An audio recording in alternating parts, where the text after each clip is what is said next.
본문은요, 지난주 6장 1절에서 5절까지의 그 본문과 더불어서 안식일 논쟁과 관련된 내용이에요. 그래서 지난주에는 안식일의 의미가 무엇이고 또 주일의 의미가 무엇인지를 우리가 함께 생각해 봤는데요.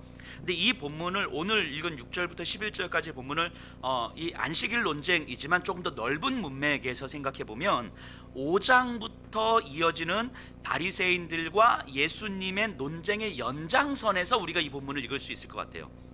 하나님께서는 이스라엘 백성들, 특히 종교 지도자들에게 하나님의 율법을 주심으로 하나님의 백성의 삶이 무엇이고 또 열방에 하나님의 선하심을 어떻게 선포해야 되는지를 알려주신 거예요.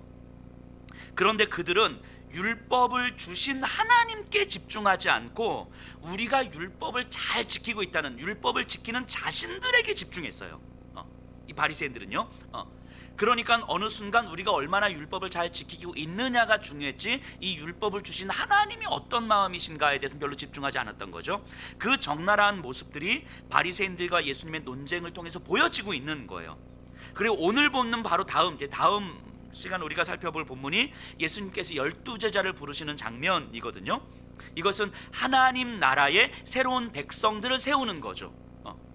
그러니까 본문의 큰 흐름은 하나님의 백성으로 부르심을 받은 이스라엘 백성들과 종교 지도자들의 그 잘못된 믿음을 예수님은 논쟁을 통해서 드러낸 다음에 이제는 그들이 아닌 새로운 하나님 나라와 새로운 하나님 나라의 백성을 불러주시는 거예요. 그러니까 지금 이 안식일 논쟁은 단순하게 안식일 논쟁 의 차원이 아니라 새로운 하나님의 나라, 예수님께서 선포하시고 이루실 새로운 하나님의 나라를 선포하시는 과정 중에 있는 거예요.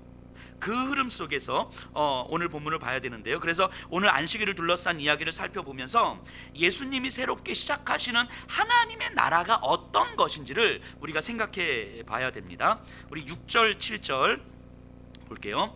또 다른 안식일에 예수께서 회당에 들어가사 가르치실새 거기 오른손 마른 사람이 있는지라 서기관과 바리새인들이 예수를 고발할 증거를 찾으려 하여 안식일에 병을 고치시는가 엿보니.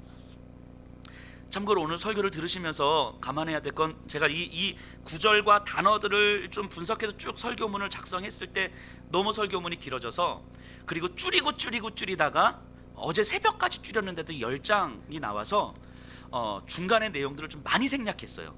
그래도 9장이 나왔어요. 감안해서 들으시면 좋겠어요. 자, 지난주에 안식일에 그 제자들이 밀 이삭을 먹은 일로 논쟁이 벌어졌어요.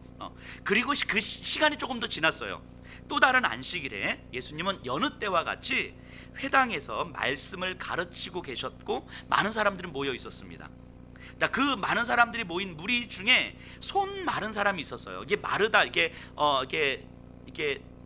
나뭇잎, 겨울 나뭇잎처럼 이렇게 건드리면 푹 부서지는 그런 느낌을 표현하는 단어거든요. 이 마르다라는 단어가. 그러니까 이 마르다라는 말은 힘이 없고 제 기능을 감당하지 못한다 이런 의미예요. 손이 아무런 쓸모 없는 손인 거죠. 심지어 오른손이라고 이야기합니다. 마태와 마가에서도 이 장면이 있지만 거기서는 그냥 한쪽 손이 마른 사람 이렇게 표현하는데 누가는 오른쪽 손이 마른 사람 이렇게 표현해요. 왜냐하면 당시에는 오른손이 갖고 있는 의미가 있거든요. 오른손은 대표를 얘기하는 거예요. 그래서 왕의 오른편 하면 왕의 대리자, 왕자, 왕을 대신하여 통치하는 사람.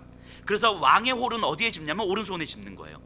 그러니까 오른손이 갖고 있는 의미가 있는 거죠. 누가는 지금 이 손 마른 사람을 표현하면서 오른손 마른 사람이라고 이야기해요. 즉 그 사람의 오른손은 쓸모 없었어요. 이걸 좀 더 확장시키면 그 사람의 삶도 쓸모 없는 삶이라 여겨졌다는 것을 보여주고 싶은 거예요. 이 사람은 당시에. 그럼 생각해 보세요. 오른손이 마른 사람의 삶이 어떠했을까? 쓸모없는 손, 쓸모없는 인생이라 여겨지고 또 스스로 그렇게 생각하면서 살아왔을 거예요. 조금 더 정확하게 이야기하면 그가 살았던 사회가 그를 쓸모없는 사람으로 만들어버린 거예요. 그러니까 오른손이 말라서 쓸모없는 인생이 된 것이 아니라 오른손이 마른 걸 보고 그 사회는 그 사람을 쓸모없는 사람이라고 판단했고 그리고 그것을 그대로 받아들여서 나는 쓸모없는 존재가 돼버린 거죠. 그 사회가 그를 쓸모없는 인간으로 만들어버렸어요. 비정상적인 사람이 되어버린 거예요. 그 사람은요, 무리에 섞여서 예수님의 말씀을 조용히 듣고 있었어요. 아마도 이제까지 들어왔던 가르침으로는 자신이 하나님께 죄를 지어서 지금 이렇게 살고 있다고 생각했을 거예요. 그런데 예수님의 말씀을 계속 들으면서 나도 충분히 그 소중한 존재고 나도 충분히 회복될 수 있겠구나, 저분의 말씀대로라면 나도 저주받은 삶은 아니구나 라는 생각을 하고 있었을 거예요. 그렇게 예수님의 말씀을 무리 중에 섞여서 듣고 있는 손마른 사람, 그리고 동시에 그 자리에서 바리새인들은 이런 생각을 하고 있었을 거예요. 저 예수도 저 손마른 사람들을 보고 있을 테고, 평소처럼 저 예수는 저 사람을 그냥 지나치지 않을 텐데, 그러면 손마른 사람을 예수가 고친다면 그건 분명히 안식일을 어기는 범법 행위니까 이 많은 사람들 앞에서 빼도 박도 못하는 안식일 규례를 어기는 죄를 범한 거니까 그럼 잡아야 되겠다, 이런 생각을 하고 있었던 거예요. 바리새인들은 그 자리에서. 자, 손이 말랐다는 것은 그 존재의 쓸모 여부지 생사의 여부는 아니잖아요. 유대인들은 안식일에는 생사가 걸린 병이라면 의로 행위를 할 수 있지만 그 외 모두는 금지되어 있었거든요. 그들은 예수를 고발할 증거를 찾았고, 그래서 손마른 사람을 고치나 안 고치나 엿보고 있었다고 그랬어요. 여기서 고발하다라는 말은 이 법정에서 쓰는 용어거든요. 검사들이 이게 고발하다 할 때 쓰는 용어예요. 그리고 엿보다, 이 말은 주의 깊게 관찰하다 이런 의미예요. 그러니까 이들은 확신을 가지고 있었던 거예요. 그래서 예수를 지속적으로 관찰했어요. 증거를 찾기 위해서 지속적으로 관찰하고, 관찰한 결과 그 증거가 찾아지면 이제 예수를 고발하려고 준비하고 있는 거예요. 그러니까 이들은 어떤 감정적으로 움직이는 것이 아니라 어떤 확신 가운데 움직이고 있는 거예요. 예수가 틀렸다는 확신 가운데서 그 확실한 증거를 찾으려고 하고 있는 거죠. 그렇기 때문에 이들은 예수님이 무엇을 행하시는가, 그 행하시는 의미가 무엇인가, 이런 거에는 관심이 없어요. 예수가 뭔가 잘못하고 있기 때문에, 규례를 어기고 있기 때문에 그 불법적 행위를 하는가, 그 불법적 행위를 하는 그 증거를 찾으려고 집중하고 있는 거죠. 그것만 찾으면 이제 예수를 고발할 수가 있으니까. 자, 여기서 우리는 한번 이제 생각해 보셔야 돼요. 이 본문, 이 바리새인들과 예수님의 논쟁을 이해하기 위해서, 그래서 예수님께서 새롭게 선포하시는 하나님의 나라의 본질을 우리가 이해하기 위해서는 이 바리새인들이 갖고 있는 이 사고방식들을 우리가 좀 이해를 좀 할 필요가 있어요. 그리고 어찌 보면 이 바리새인들의 사고방식이 오늘날 기독교인들과 굉장히 많이 닮아 있다라는 생각을 한편 해보게 됩니다. 자, 우리가 이제 생각을 한다고 할 때 우리가 두 가지 차원을 한번 생각해 봐야 돼요. 예를 들면 이걸 해야 되겠다, 저걸 해야 되겠다 라고 어떤 것을 선택하기 위해서 하는 생각들이 있잖아요. 그리고 이렇게 이것을 선택하기 위해서 하는 그 생각을 하도록 만드는 사고방식이라는 게 있어요. 이해되시죠? 예를 들면 이런 거예요. 그 자수성가하신 어른들을 한번 생각해 보세요. 이런 분들에게는 모든 것은 다 의지의 문제예요. 네가 의지가 없어서 그래, 네가 노력을 안 해서 그래, 뭐 이런 거죠. 그렇게 생각할 수 있는 거예요. 그런데 의지가 없어서 그래, 노력을 안 해서 그래 라는 생각은 그냥 나오는 게 아니라 이런 생각이 나올 수밖에 없는 그분의 사고방식이 있기 때문이에요. 자기의 삶의 경험과 지식이 오랫동안 축적되면서 자기도 모르게 자기 안에 형성되어 버린 사고방식이 있어요.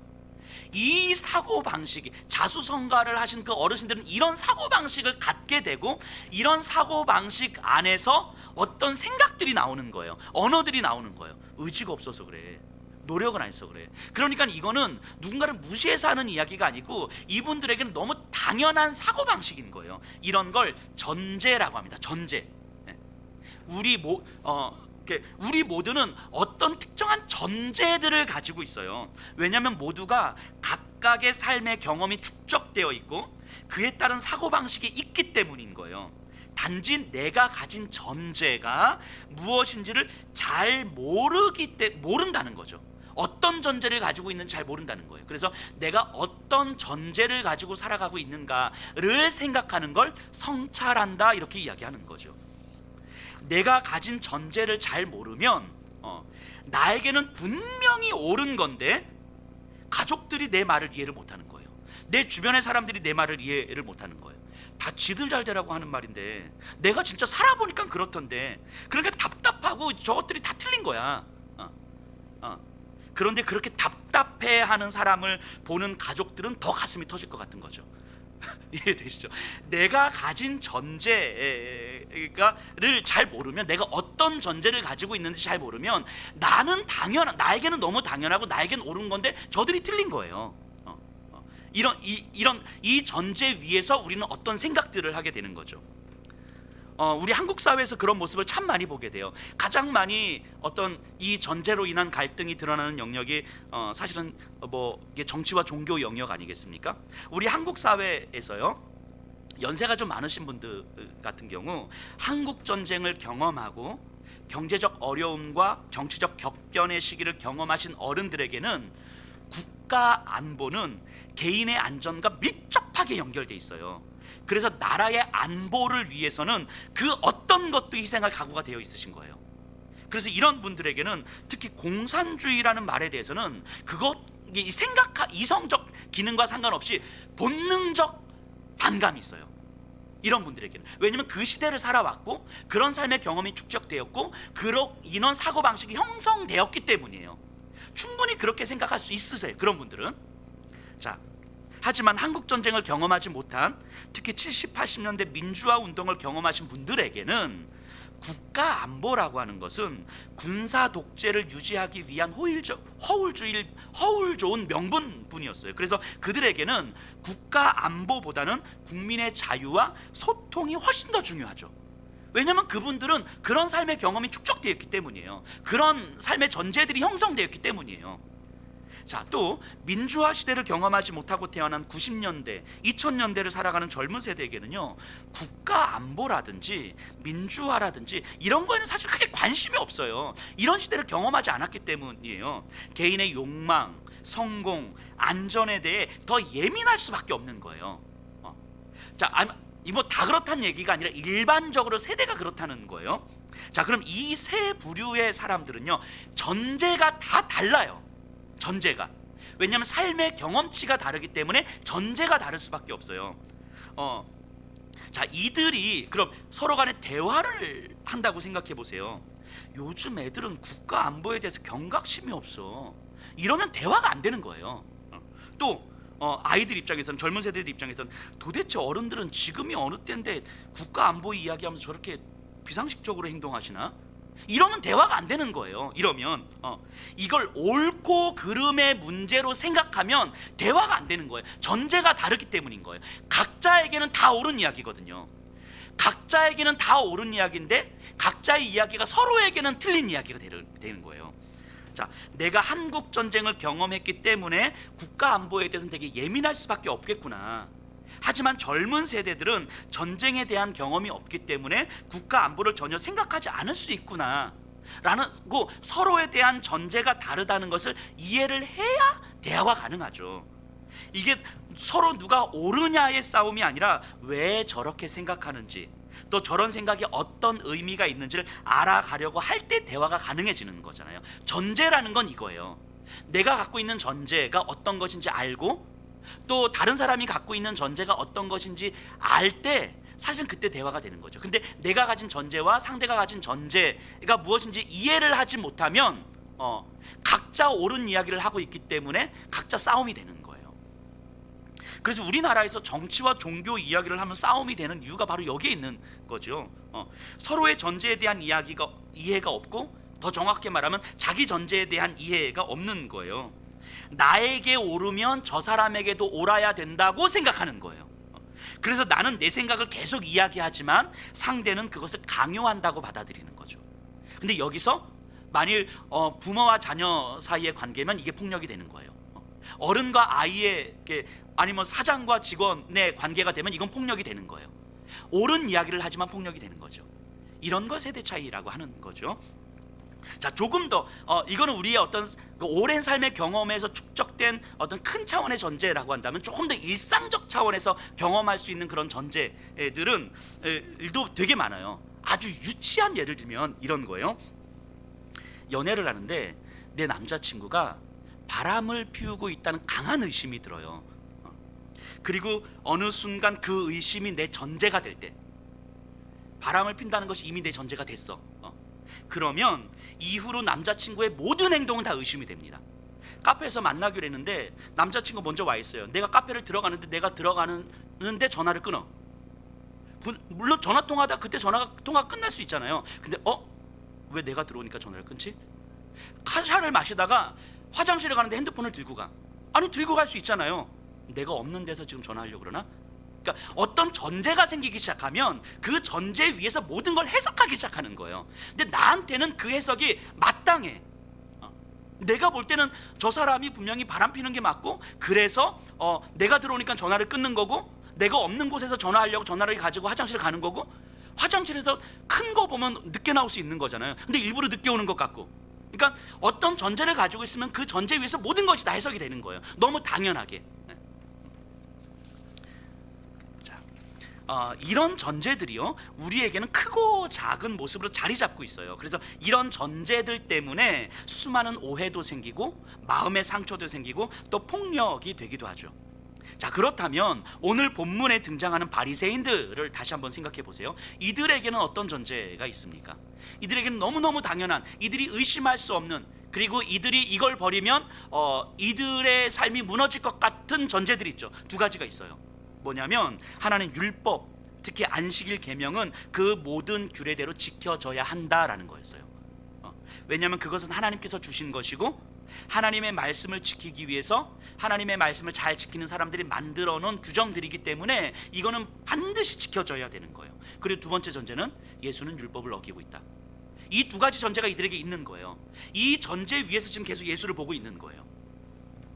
그래서 율법은 저 바리새인들, 유대인들의 삶의 질서를 만들었고, 예수는 그들의 질서를 지금 혼란스럽게 만드는 거예요.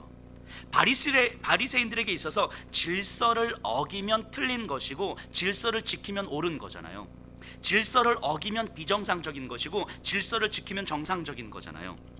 그래서 저 바리새인들은 사람들이 질서를 어기는 사람들이 왜 어떤 상황이길래 저 질서를 지키지 못했을까에 관심을 두지 않아요. 이 사람들은, 바리새인들은 사람 자체에 관심을 두지 않아요. 저 사람이 도대체 어떤 상황이길래. 이게 아니라 그저 그 사람이 질서를 잘 지킨 사람이냐 지키지 않는 사람이냐, 정상적인 사람이냐 정상적이지 않은 사람이냐, 옳은 것을 행하는 사람이냐 옳은 것을 행하지 않는 사람이냐, 이것을 판단하는 데 집중하고 있는 거예요. 왜냐하면 이들에게 있어서는 질서를 지키고 율법을 지킴으로 질서를 지키는 것은 옳은 것이고 선한 것이고 정상적인 거고, 그 외 다른 모습들은 비정상적인 모습이기 때문인 거죠.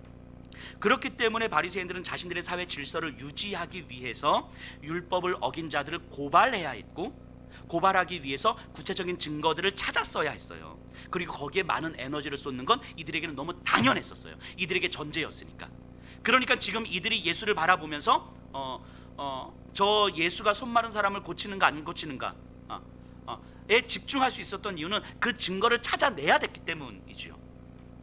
자, 그럼 이 바리새인들이 가지고 있는 이 전제에서 우리가 한번 유추해 볼 수도 있을 것 같아요. 이들이 생각하는 선, 공동체, 하나됨, 이것이 과연 어떤 의미인지 생각해 볼 수 있겠죠. 자, 이들에게 있어서 선은 무엇입니까? 율법을 지키는 것, 질서를 지키는 거죠. 이들에게 있어서 그 공동체는 율법을 지키는 사람들의 모임이죠. 이들에게 있어서 하나됨이라고 하는 것은 율법을 지키는데 하나 되는 거예요. 여기까지 유추하는 건 어렵지 않으시죠? 그러니까 유대인들, 바리새인들에게 있어서 선, 공동체, 하나됨이라고 하는 것은 이들의 전제 위에서 만들어지는 거예요. 그래서 유대주의자들은 자신들과 같은 모습이 되어야 하나를 이룰 수 있다고 생각하는 거예요. 그렇기 때문에 필연적으로 이들의 공동체는 항상 누군가를 배제하게 됩니다. 왜냐하면 그럴 수밖에 없죠. 그들에게는 선은 율법을 지킴으로 질서를 유지해야 됐고, 공동체는 그것을 최우선으로 여기는 거니까 그렇지 않은 사람들, 율법을 지키지 않는 사람들, 질서를 지키지 않는 사람들과는 한 공동체를 이룰 수도 없고 하나됨을 이룰 수 없기 때문인 거죠. 율법을 지키지 않는 사람들은 선하지 않은 사람들이니까, 그들은 틀렸으니까, 그리고 그들은 하나님이 기뻐하지 않으시니까. 이들에게 있어서 이런 생각들은 너무 당연한 생각들이었어요. 이들의 전제 위에서 생각해 보면 너무 당연한 생각들이죠. 그리고 이런 모습들은요, 초대교회에서도 그대로 이어집니다. 바울의 서신들을 보면 이 유대주의자들의 모습이 적나라하게 드러나죠. 초대교회는요, 유대인 그리스도인들이 있었고 이방인 그리스도인들이 있었어요. 그러니까 유대인이었다가도 예수님을 믿고 그리스도인이 되었죠. 그런데 이 유대인 그리스도인들이 뭘 요구하냐면 할례를 받지 않으면 교회 공동체의 일원으로 받아들일 수 없다라고 이야기하는 거예요. 이들의 이런 사고가 어떻게 나옵니까? 우리가 보고 있는 이런 전제들로부터 나오는 거죠. 율법을 지켜야 되고, 율법을 지켜야 질서를 지키는 거고, 이 질서를 지키는 사람들이 공동체 안에 들어와야 되는 거고, 우리의 공동체, 우리의 하나됨이라고 하는 것은 이 율법을 지키지 않는 사람들과는 함께 갈 수 없는 거예요. 누군가를 배제하고 누군가를 차별할 수밖에 없는 거죠. 그리고 우리들 안에서, 율법을 지키는 사람들 안에서만 선한 질서를 만들어가는 거예요. 그러니까 초대교회 안에서도 할례를 받아야 된다라고 이야기를 하는 거예요. 이것 때문에 논쟁이 일어나고, 이것 때문에 사도 바울이 서신을 쓰고 있지 않습니까? 이들에게는 굉장히 당연한 생각이었을지 몰라요. 하지만 다른 이들에게는 전혀 당연하지 않은 생각이었죠. 우리가 이제 잘 생각하셔야 돼요. 우리가 교회의 하나됨을 이야기한다고 했을 때 성경이 말하는 하나됨은 과연 무엇인가? 성경이 말하는 하나됨은 모두가 같아지는 게 아니에요. 옳다고 여기는 편에, 정상이라고 여겨지는 편에 모두가 함께 서는 것. 그래서 우리가 이것이 옳은 거야 라는 편에 우리가 다 서는 것. 이게 하나됨이 아닌 거예요. 옳고 정상인 우리가 있고 틀리고 비정상인 너희가 있고, 그래서 우리는 하나이고 너희는 우리와 함께 할 수 없어. 이런 개념으로 하나됨을 말하지 않아요. 성경은 다르면 다른 대로, 틀리면 틀리는 대로, 유대인이면 유대인으로, 이방인이면 이방인으로, 남자든 여자든 자유인이든 종이든 그 어떤 것도 경계가 되지 않는 관계, 그 모습 그대로 하나님의 형상임을 인정하는 관계가 기독교에서 추구하는 하나됨이죠.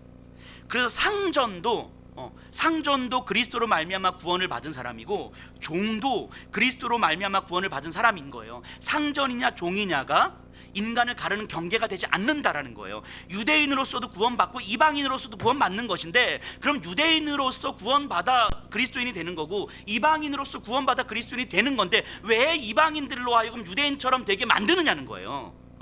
어떤 인간들 사이에 그 어떤 경계도 없는 거예요. 다르면 다른 대로, 그 모습 그대로 오직 예수 그리스도를 통하여서 하나님의 자녀가 된 상태, 이 상태를 받아들이는 거죠. 이게 하나됨이에요. 이게 성경에서 말하는 하나됨이에요. 그래서 예수 그리스도로 말미암아 구원을 받은 자이고, 또 구원이 필요한 자라는 사실 외에 그 어떤 것도 인간 사이에 경계가 될 수 없고, 옳고 그름의 기준이 될 수 없고, 정상과 비정상이 될 수 없다는 거예요. 예수님은요, 그 사람 자체에 관심을 갖는 거예요. 그 사람이 어떤 사람이냐와 상관없이 그 사람 자체에. 그래서 어떤 사람은 더 좋은 사람이고 어떤 사람은 더 나쁜 사람이고, 예수님에게는 이런 개념이 없는 거예요. 근데 지금 바리새인들, 유대인들에게는 이런 개념, 이런 경계가 있는 거잖아요. 이것이 예수님께서 새롭게 선포하시는 하나님의 나라예요. 이게. 자, 11절 보세요. 그들은 노기가 가득하여 예수를 어떻게 할까 하고 서로 의논하니라. 자, 이 중간 장면 이제 살펴보긴 할 텐데, 어쨌든 결론적으로 예수님은 손 마른 사람을 고쳐 주거든요. 그랬더니 바리새인들이 노기가 가득했다라고 이야기합니다. 여기서 말하는 노기, 분노는 아노이아스라는 단어를 쓰는데, 이 단어는요, 어리석다라는 말이에요. 어리석다. 그럼 누가는 지금 이 바리새인들을 보면서 되게 비꼬면서 표현하고 있는 거죠. 그러니까 이들은 굉장히 어리석음이 가득했다, 어리석음이 충만했다라고 이야기하는 거예요. 바리새인들이 여전히 자신들이 가지고 있는 이 전제를 버리지 못하는, 자기도 모르게 정상과 비정상의 경계를 만드는, 그래서 그들을 누군가와는 구분짓는 방식의 삶을 살아가고 있는 그들의 전제에 대해서 어리석다라고 이야기하는 거예요. 누가는. 정말 우리가 깊이 생각하셔야 됩니다. 우리의 전제가요, 특히 다수의 질서가 돼버리면, 우리의 옳음이 돼버리면, 특히 교회라는 이름으로 그렇게 되면 반드시 옳고 그름, 정상과 비정상의 경계가 생겨요. 그리고 그 경계는 누군가를 배제하게 만듭니다. 그런데 더 무서운 건, 그때 우리는 우리가 뭘 잘못하고 있는지조차 생각하지 못한다는 거예요. 우리는 옳은 것을 추구하고 있고, 우리는 하나님이 기뻐하시는 일을 추구하고 있고, 저들은 하나님이 기뻐하시지 않는 사람들이야 라고 하는 전제가 우리에게 깔려 있어서 우리가 뭘 잘못하고 있는지도 모른 채 우리는 이 바리새인들의 모습을 따라가고 있는 거예요. 이 모습을 누가는 어리석다라고 이야기하는 거예요. 자, 신학자이자 철학자였던 그 파스칼이 이렇게 이야기를 했어요. 이름은 들어보셨죠? 파스칼, 팡세르슨. 사람이 종교적 확신에서 악을 행할 때보다 더 완벽하고 기꺼이 악을 행하는 경우는 없다. 이해가 되십니까? 사람이 종교적 확신에서 악을 행할 때보다 더 완벽하게 악을 행하는 경우가 없다는 거예요. 더 기쁘게 악을 행하는 경우가 없다는 거예요. 악을 행하면서도 굉장히 기쁘고, 악을 행하면서도 굉장히 즐겁고, 악을 행하면서도 굉장히 자기 정당성이 있는 상태인 거죠. 그게 가장 큰 악이라고 이야기하는 거죠. 우리가 옳다고 여기는 것이 언제든지 옳지 않을 수도 있음을 깨달아야 돼요. 옳음이, 우리가 생각하는 옳음이 절대적이 되는 순간 그 옳음은 더 이상 옳음이 아닙니다. 하나님이 기뻐하시는 일이야 라는 생각이 절대적이 되는 순간 더 이상 그건 하나님이 기뻐하시는 일이 아니에요. 이해가 되시나요?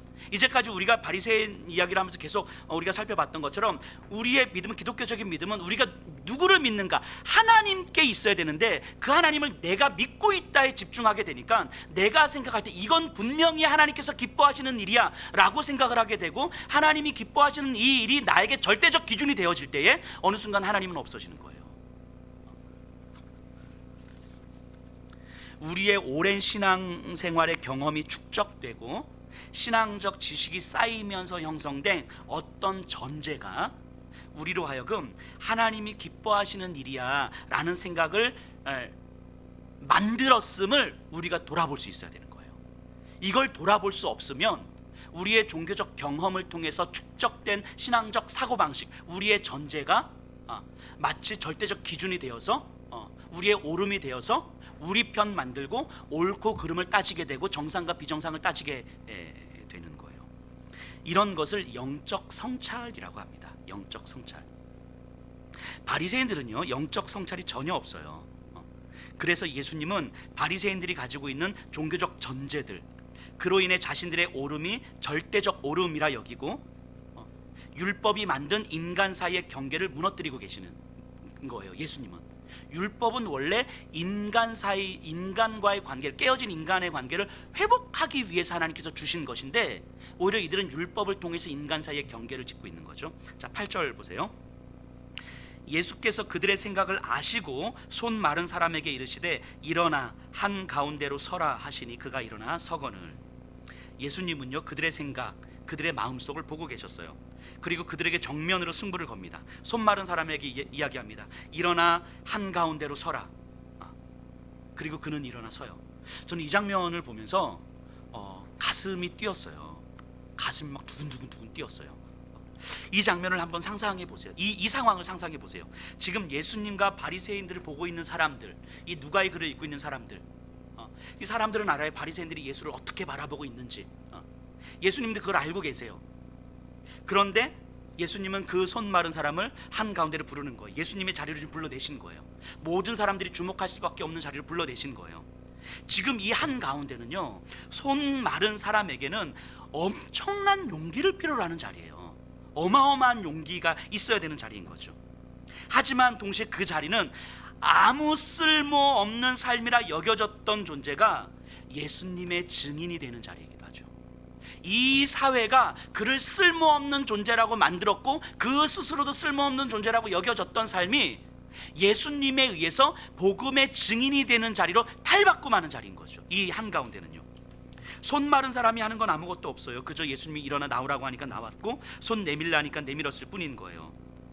예수님에게 그 사람은 그저 귀한 존재였어요. 이 시대가 그 사람을 쓸모없는 존재고 비참한 존재고 틀린 존재고 비정상적인 존재라고, 그래서 하나님의 말씀인 율법을 통해서 경계지어서 저들은 하나님도 기뻐하지 않는 자라고 여겨졌던 그 사람이지만, 예수님은 그저 그 사람이 귀했던 거예요. 그저 그 사람이 하나님의 형상으로 보였고 하나님의 피조물로 보였던 거예요. 그렇기 때문에 한가운데 서라, 이 말씀은 유대인들이 가지고 있는 경계를 허무는 말씀이었어요.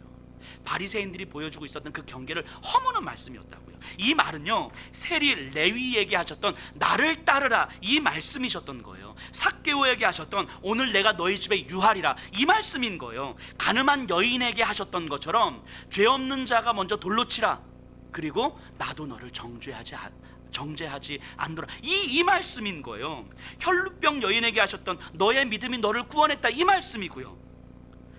십자가 위에서 로마의 군인들과 손가락질하는 사람들에게 하셨던 그 말씀이에요. 주여 저들의 죄를 용서하여 주시옵소서, 저들은 자기들이 하는 짓을 알지 못합니다, 이 말씀인 거예요. 한가운데 서라, 이 말씀은 그를 인정하고 그를 존중하고 그를 귀히 여기고, 그래서 이 세상에 그 어떤 것도 이 사람의 존재를 평가절하할 수 없고, 존엄하지 않다고 말할 수 없고, 쓸모없다고 말할 수 없다라고 예수님은 선언하신 거예요. 그리고 이 말씀은 우리를 향하여서도 하시는 말씀이잖아요. 우리를 향하여서도 한가운데 서라 말씀하시는 거예요. 그리고 지금 오늘을 살아가는 우리에게도 말씀하시는 거죠. 한가운데 서라고 말씀하시는 거예요. 9절 보세요. 예수께서 그들에게 이르시되 내가 너희에게 묻노니 안식일에 선을 행하는 것과 악을 행하는 것, 생명을 구하는 것과 죽이는 것, 어느 것이 옳으냐 하시며. 자, 손 마른 사람을 앞에 두고 예수님은 바리새인들에게 질문을 합니다. 자, 질문을 잘 보세요. 안식일에 선을 행하는 것, 이게 아가토포이에사이라는 거거든요. 선을 행한다라는 거예요. 악을 행하는 것, 카코포이에사이라는 단어를 써요. 자, 이것과 대꾸를 이루면서 다음이 나옵니다. 생명을 구하는 것과 죽이는 것. 자, 그러면 선을 행하는 것은 생명을 구하는 것이고 악을 행하는 것은 생명을 죽이는 거예요. 여기서 생명이라는 단어는 푸시케라는 단어로 쓰는데, 이건 단순한 어떤 생물학적인 의미에서 호흡을 이야기하는 것이 아니라 인간 생명의 가치와 존엄함, 인간 존재의 그 가치를 이야기하는 거예요. 하나님의 영이, 하나님의 호흡이 들어가서 인간이 된 그 존재. 그러니까 단순한 호흡이 생겼다가 아니라 하나님의 형상을 닮아 있는 존엄과 가치를 지닌 존재라는 의미예요, 푸시케라는 단어는. 자, 그렇다면 이 말을 다시 풀어 설명하면, 생명을 살리는 것, 선을 행하는 것, 생명을 살리는 것은 인간의 존엄함을 받아들이는 것이고, 생명을 죽이는 것은 인간을 존엄한 존재와 존엄하지 않은 존재로 나누는 행위, 즉 존엄함을 해치는 행위라고 이야기하는 거예요. 하나님께서 창조하신 이 피조물 모두가 존엄하다고 말씀하시는 인간들이 여기는 존엄한 존재고 여긴 존엄하지 않은 존재고, 여기는 정상적인 존재고 여기는 정상적이지 않은 존재고, 이렇게 나누는 행위가 악을 행하는 것, 생명을 해하는 것이라고 이야기하는 거예요. 예수님에게는요, 유대인이나 건강한 사람이나 손 마른 사람이나 똑같이 존엄한 존재인 거예요. 하지만 유대인들에게 있어서는 그들의 율법, 그들의 선, 그들의 옳음, 그들의 정상이라는 개념이 손 마른 사람을 쓸모없고 비참한 존재로 만들어버린 거예요. 그들은 인간의 존엄함을 짓밟고 있는 거죠. 그들은 생명을 죽이고 있는 거예요. 그들은 하나님께서 주신 그 율법, 그 하나님의 말씀을 지키기 위해서 이웃사랑이라는 더 큰 하나님의 말씀을 어기고 있는 거죠. 선한 사마리아인의 비유를 생각해 보세요. 제사장과 레위인들이 강도 맞는 자를 스쳐 지나가잖아요. 이들은요, 죽은 자하고 접촉하면 안 됐어요. 시체하고 접촉하면 안 됐다고요. 부정해지니까. 이게 율법이었어요. 근데 거의 죽어가는 자를 바라보면서 이거 괜히 잘못했다가는 내가 부정한 자가 되는 거잖아요.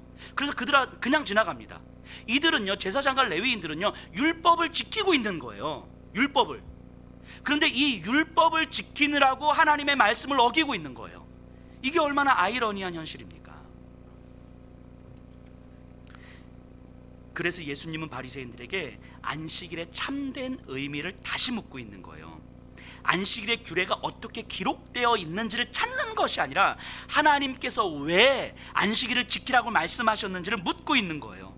죄로 인하여 고통받는 사람들을 구원하기 위해서, 참된 생명을 누리도록 하기 위해서, 인간의 참된 존엄함을 하나님 안에서로 누리도록 하기 위해서, 이런 선한 일, 아가토포이에사이, 이 선한 일을 위해서 안식일을 허락하신 거잖아요. 그렇다면 고통받는 자, 인간의 존엄함을 잃어버린 자들을 외면하지 않는 것이 안식일의 본질이죠. 그게 주일의 본질이고 기독교의 본질이잖아요. 바리새인들은요, 그들의 율법, 그들의 전제에 사로잡혀서 하나님의 사랑과 용서의 관계를 전혀 이해하지 못하고 있는 거예요. 자, 10절 11절이에요. 무리를 둘러보시고 그 사람에게 이르시되 내 손을 내밀라 하시니 그가 그리하며 그 손이 회복된지라. 그들은 노기가 가득하여 예수를 어떻게 할까 하고 서로 의논하니라. 자, 예수님의 질문에 사람들은 침묵합니다. 아무 대답도 못해요. 왜냐하면 단지 어떻게 할 거야 라는 어떤 선택을 묻는 질문이 아니라 본질에 대한 질문이기 때문이죠. 그리고 이야기합니다. 내 손을 내밀라. 손을 내밀자 회복이 돼요. 자, 예수님은요, 그 손 마른 사람을 보면서 당신의 손이 말랐기 때문에 당신이 비참했던 것이 아니라 손이 마른 것을 비참한 것이라 여기는 이 사회, 이 종교 지도자들이 그를 비참하게 만들었다고 본 거예요. 그리고 그 질서에 도전하시면서 사람을 회복시키는 새로운 관계를 만드신 거죠. 예수님께서 말씀하시고 보여주신 하나님의 나라는 바로 이런 거예요. 정상과 비정상, 옳음과 틀림의 경계로 질서를 유지하는 나라가 아니에요. 그 어떤 옳음도 사랑보다 옳지 않다는 거예요. 하나님의 나라는 하나님이 창조하시고 하나님이 사랑하시고 하나님이 용서하시는 그 한 사람에게 모든 것을 맞추시는 예수님의 삶, 그것이 하나님의 나라예요. 하나님의 나라는 그래서 어떠한 경계도 없는 사랑이고 용납함이에요. 손 마른 사람이 그 사랑으로 회복된 것이고 세릴 레위도 그 사람으로 용납함을 받았고 혈루병 여인도, 그리고 유대인들도, 바리새인들도, 로마의 군인들도 다 그 사랑으로 용납을 받은 거예요. 심지어는 저 같은 사람까지도, 이 자리에 있는 여러분들까지도 그 사랑으로 다 용납을 받은 거예요. 경계를 허무시는 사랑이 우리에게 경험이 됐어요. 그런 우리가 하나님의 말씀, 하나님이 기뻐하시는 일이라는 이유로 또 다른 경계를 만든다면 그 우리의 전제를 다시 생각해 봐야 되는 거죠. 우리도 모르게 우리 안에 갖고 있는 이 사고방식들을, 우리의 경험에 의해서 만들어진 사고방식들을 다시 돌아봐야 되는 거예요.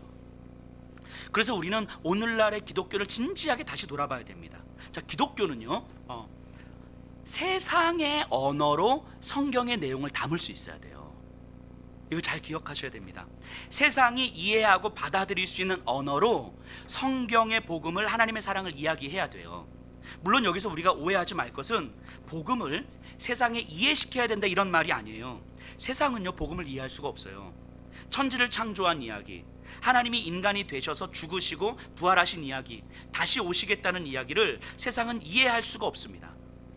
그리고 이런 성경의 말씀들을 그들에게 이해시킬 수도 없어요. 그래서 복음은 이해를 시키는 게 아니라 선포되는 거예요. 복음을 세상에 이해시키기 위해서 그 내용을 조금이라도 바꾸면 안 되는 거예요.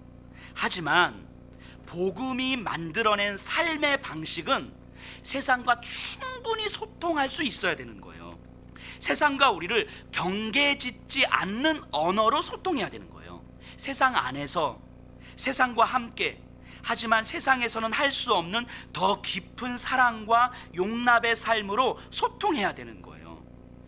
세상의 언어로, 세상에서는 불가능한, 그래서 기독교의 복음을 담아내는 거예요. 그리스도인들의 삶의 자리는 세상이지만 그 삶의 방식은 사랑이고 섬김이고 희생이고 나눔이고 용납이어야 되는 거예요. 그렇기 때문에 세상의 언어로 성경의 이야기를 담아낼 수 있어야 되는 거예요. 그런데 때로는 전혀 반대의 모습을 보게 됩니다. 교회가, 그리스도인들이 성경의 언어를 사용하면서 세상의 욕망을 담아내요. 하나님의 은혜를 이야기하면서 자신의 안전과 연봉을 이야기해요. 하나님의 사랑을 이야기하면서 바리새인들처럼 사랑할 수 있는 사람과 그렇지 않은 사람의 경계를 지어요. 예배를 이야기하면서 자기 평안과 만족만을 이야기하는 거예요. 부흥을 이야기하면서 교인 수와 멋진 건축을 이야기해요.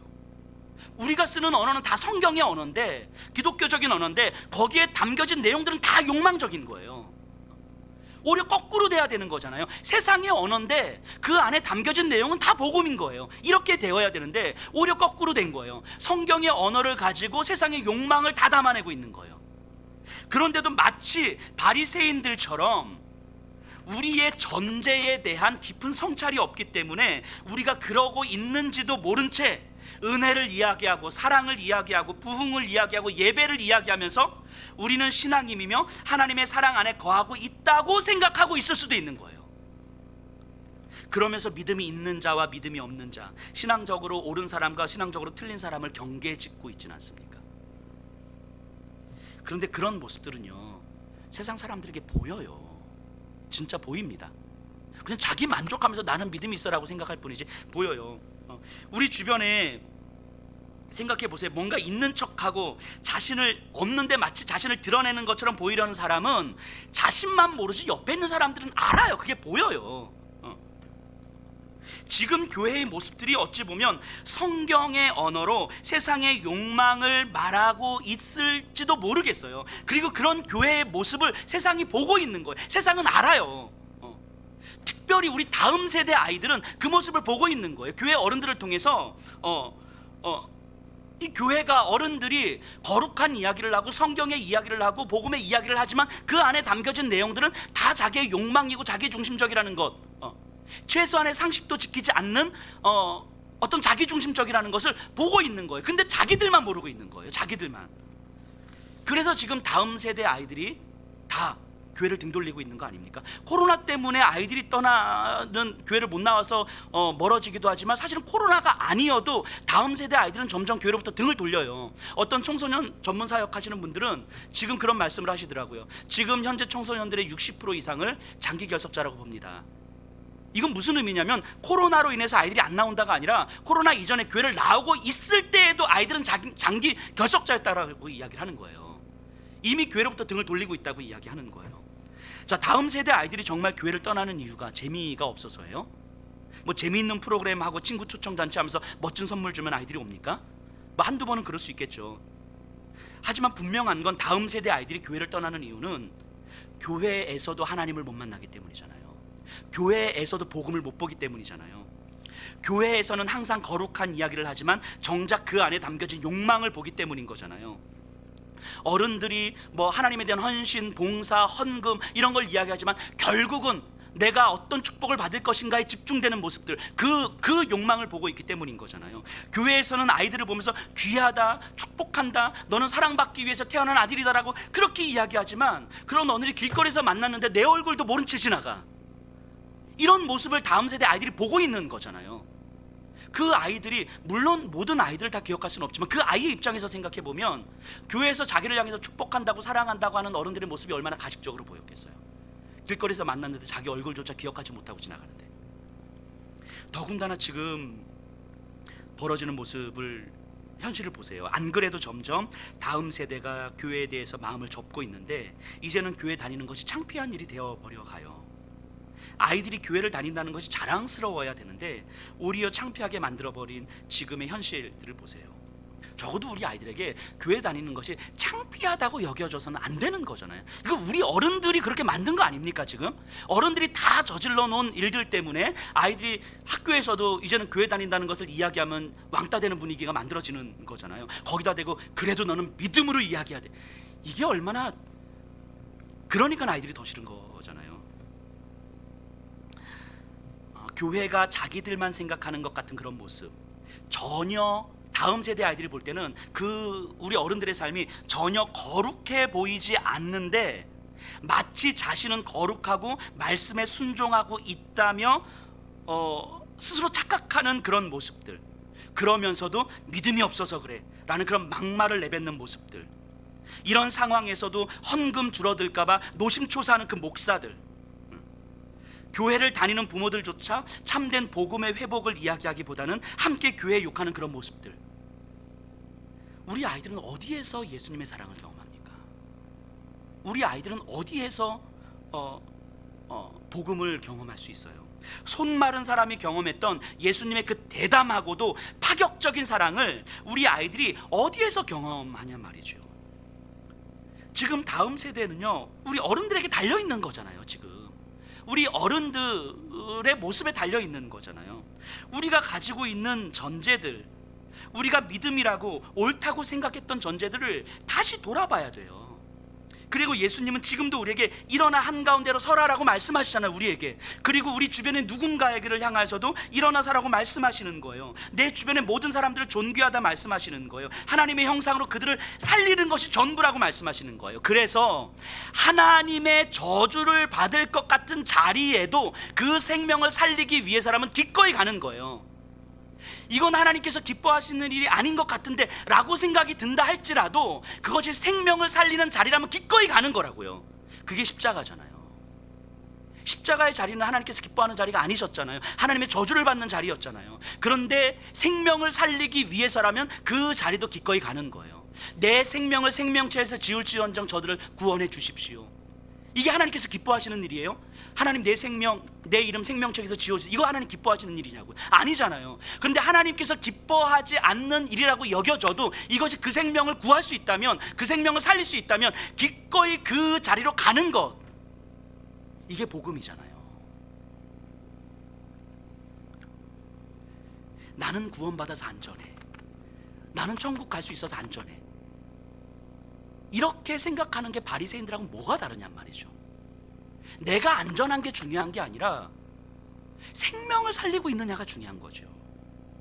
우리의 전제를 뒤집어야 하는 거예요. 그래야 그때 은혜가 무엇인지 경험이 돼요. 하나님의 저주를 받는 자리에 갔지만 하나님은 그 십자가의 자리를 저주의 자리로 내버려 두지 않으신 거예요. 부활의 영광으로 다시 세워주신 거예요. 그때 우리는 은혜를 경험하는 거예요. 모세가 내 이름을 생명책에서 지워주십시오라고 요구했을 때 하나님은 진짜 모세 이름을 생명책에서 지우지 않으셨다고요. 모세를 끝까지 붙들어 주셨어요. 그때 우리는 은혜를 경험하는 거예요. 생명을 살리기 위해서라면 하나님의 저주를 받는 자리도 마다하지 않는 그런 삶, 거기서 우리는 은혜를 경험하는 거예요. 근데 우리의 전제가 우리를 그 자리로 못 가게 만드는 거예요. 우리를 그들을 끌어안지 못하게 만드는 거예요. 그리고 우리를 그들과 다른 사람이라고 여기게 만드는 거예요. 이런 모습이 오늘날 다음 세대들에게 창피한 모습으로 보여지는 거 아닙니까?